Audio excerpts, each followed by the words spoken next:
मराठा आंदोलक राजश्री उमरे यांच्या उपोषणाचा आजचा 12वा दिवस आहे। संभाजीनगरमध्ये मराठा मोर्चा आज आंदोलन करणार आहेत। आरक्षणाच्या मागणीसाठी मराठा समाज आक्रमक झाल्याचं पाहायला मिळते। नेत्यांच्या भेटीनंतरही राजश्री उमरे आपल्या उपोषणावर ठाम असल्याचं पाहायला मिळते। आज त्यांच्या उपोषणाचा 12वा दिवस आहे आणि आजच्या दिवशी सुद्धा त्यांची प्रकृती ही खालावल्याचं पाहायला मिळतं। या संदर्भात अधिकची माहिती जाणून घेऊयात। आमचे प्रतिनिधी सचिन जिरे सध्या आपल्यासोबत आहेत। सचिन, आपण पाहतोय राजश्री उमरे यांच्या उपोषणाचा 12वा दिवस आहे। आजची त्यांची प्रकृती खालावल्याचं समजतंय, त्यामुळे मराठा समाज सुद्धा आक्रमक झालाय।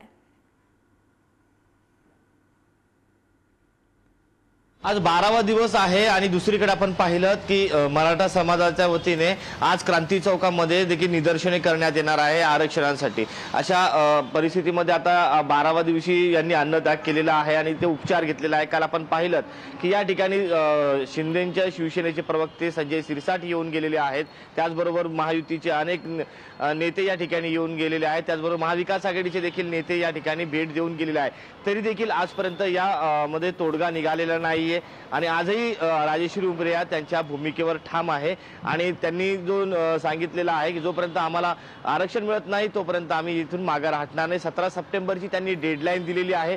काल संजय सिरसाट यांच्या भेटीला आले होते, त्यानंतर असं ठरलं होतं की एक शिष्टमंडळ मुख्यमंत्र्यांच्या भेटीला जाईल। नेमकं तिथून पुढे काय नेमकं घडलंय, ते शिष्टमंडळ गेलंय की नाही आपण पाहूयात। काय नेमकं तुमची चर्चा झाली होती काल शिष्टमंडळासंदर्भात मुख्यमंत्र्यांच्या भेटीला, काय नेमकं घडलं?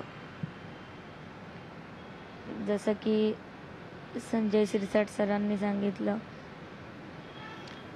त्या पद्धतीनं आम्ही आमच्या शिष्टमंडळाची एक समिती तयार केलेली आहे आणि त्यापुढील चर्चा ही शिष्टमंडळाची आणि सिरसाट साहेबांसोबत बऱ्यापैकी झालेली आहे।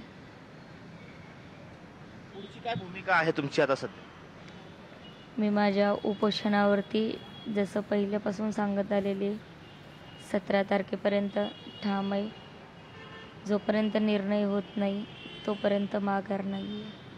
आज मराठा संघटनांकडून देखील मराठा आरक्षणाच्या मागणीसाठी निदर्शने केली जाणार आहे, आंदोलन केले जाणार आहे। सर्वांनी आपापल्या परीने प्रयत्न करावेत, त्याबद्दल काही दुमत नाही। या प्रतिक्रिया होत्या राजश्री उमरे यांच्या।